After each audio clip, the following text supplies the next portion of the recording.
Hola, ¿cómo están? Espero que se encuentren bien. Bastante bien. Yo no pude hacer todos estos días, semanas, videos en este canal. Yo sé que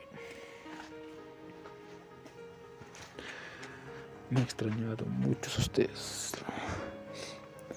Yo sé que me extrañaron, pero lamentablemente yo no me encontraba bien. Perdí a mi mejor amigo. Fue como un hermano para mí.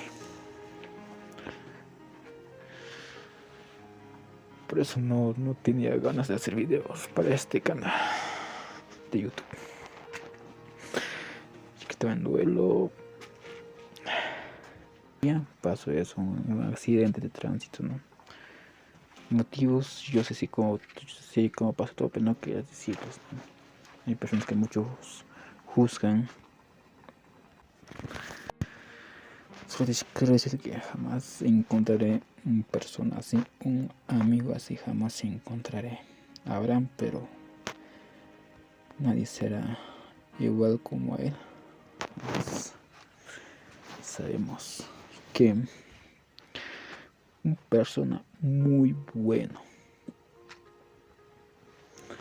una persona que te acompaña en todo, en las buenas y en las malas, te aconseja de todo. Una persona muy bueno jamás dura en esta vida. Sus días es contado, sus años también es contado, pero las personas buenas nunca duran.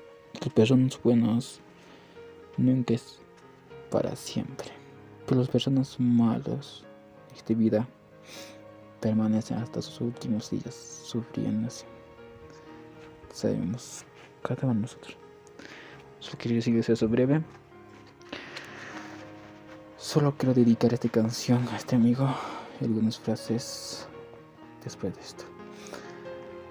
Nosotros también vamos a volver una vez cuando estemos mejor. Vamos a volver con más videos, como siempre, enseñando el quechua a todos. También otros de mis metas, jamás. Con esto no quiere decir que se vaya a olvidar, no. Solo por un momento no pude subir videos. Adiós, amigos míos.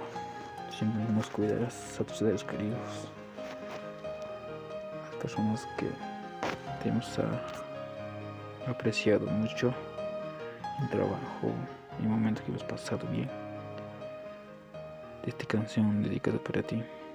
Lo único que puedo decir ahora es: ha sido un largo día sin ti, mi amigo, y te lo contaré todo cuando te vuelva a ver. Adiós, Franklin Enrique. Amigo mío, aunque me estés, te lo contaré.